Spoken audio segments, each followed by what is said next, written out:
Good morning mga boss. Bali, papunta tayo sa Pederasa Works dahil pinagawa natin yung motor. Nire-ready na nila yon para sa Philippine Loop mga boss.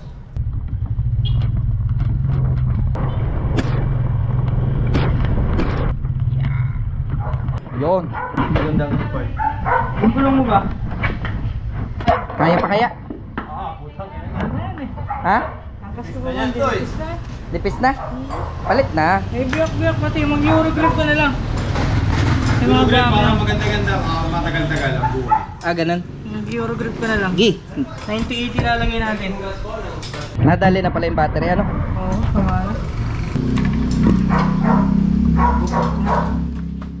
Si Boss Miko.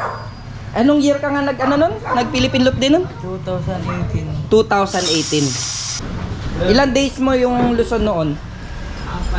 4 days. Kaso walang baler pa yun. May baler ngayon. May baler nga ngayon ay. Ang meron naman hindi dito. San Jose. Ano saan? San Jose. San Jose. Oo. Nung panahon na yun.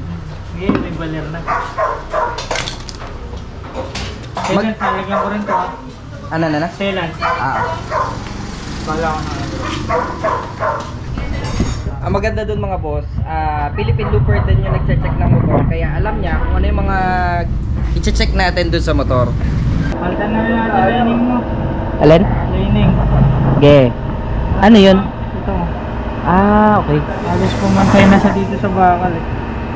Ito na natin. Yan yung lining pala. Oo. Kaya nga. Oo, ano? Ito. Yun o. Gi. Anong motor nga gamit mo dati no nung nag-Philippine Loop ka? Mio Sport eh. Mio din ano? Ang pinaka-target lang naman namin ano eh, maka side trip lang ng ilan. Pero ang gusto ko doon yung mga pagkain. Yeah, sobra. Yung matitikman mo yung specialty ng bawat region.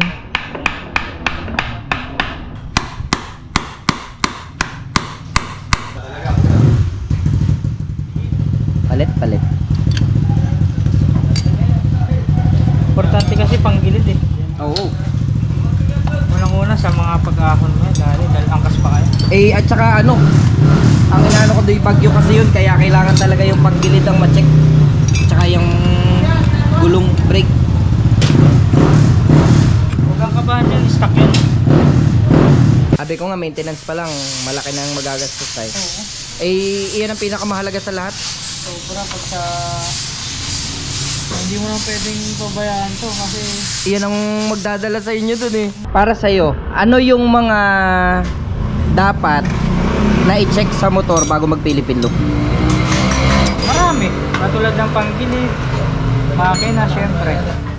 Ito panggilid Mio. Oo. Syempre una gulong, di ba? Hindi ka naman pwedeng tumakbo ng pudpud na gulong. Yan, gulong, panggilid, Panggilid. brake, ano, syempre. Syempre. Makina, halos lahat. Halos lahat. Yung mga ano, yung mga kumbaga pinakamahalaga. Ito panggilid. Panggilid kasi pag nasira yung isang part ng piyesa ng panggilid, damay-damay yan. Ah, ganun. Kumbaga halos lahat, kumbaga overall check-up talaga. Kasi meron bumabak sa gera pag hindi mo pinakondisyon yung motor mo. Parang sa tao lang din yan. Sabi ko, madam, oo ako ng oo. Malaki na pala lista ko. Kaya yan? Pareya. Natin labor kay Nico. Ano kayong labor niya? Okay, mamaya. Ano na lang? So, inabot mga boss ng nasa almost 8,000 yung pagpapagawa. Pero sulit naman yung mga boss. Palit ang gulong, change oil, tune up, panggilid. Ang panggilid, ano ang mga pinalta natin sa panggilid? Belt, lining, torque drive, bola, center spring, clutch spring. Halos lahat pala ng panggilid. Gulong, medyo nagtaas sa gulong. Pero kailangan talaga natin palitan ng gulong mga boss. Kasi una sa lahat, napakalayo ng biyahe. Kaya kailangan talaga palitan. Ganda naman itong gulong na to. Ngayon ko lang na... Eurogrip. Eurogrip. Oo. Baka naman. Baka naman. Kahit ano lang. yung Visayas Mindanao. Yun, pinaltan din mga boss nung brake sa likod. Yun lang naman yung halos napalitan. Yan, itong mga to. Tsaka gear oil mga boss, kailangan din yan. Testing.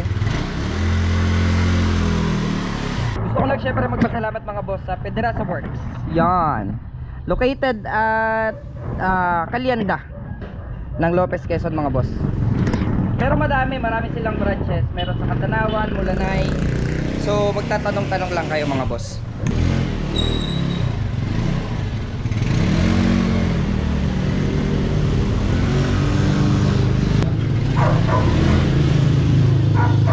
Mabagal lang yung yung brake niya sa likod.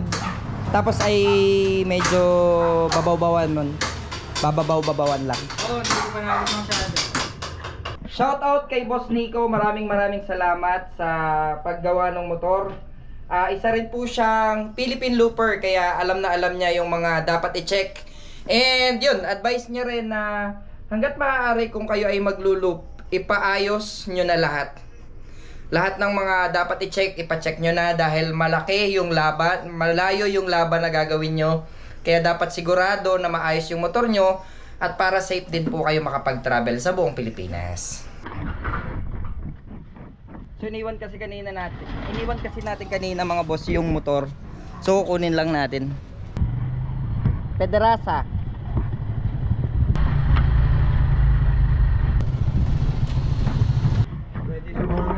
Ready na.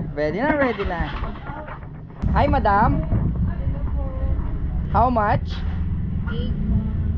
8.6. Ingat sa iyong mga biyahe. Opo, medyo malayo-layo. Yes. Ano, ma'am?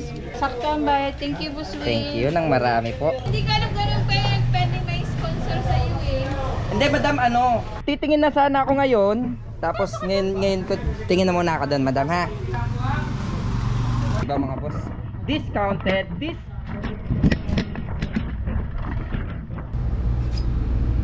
Iniisip ko kasi LS2 mga boss. So, pero sabi nila maganda rin daw yung SEC. Evo kasi masyado nang marami yung nag-hype ng Evo. KYT Geely.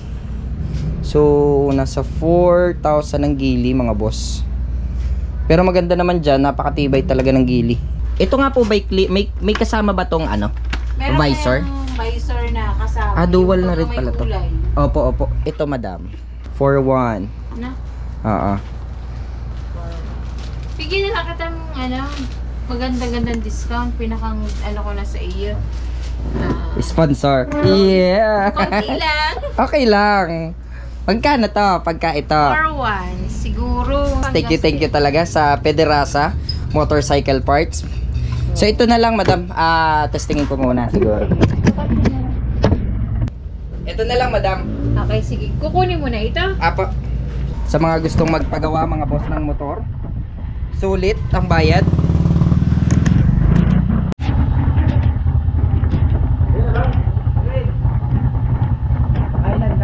Madam, thank you ulit. Bye-bye na po.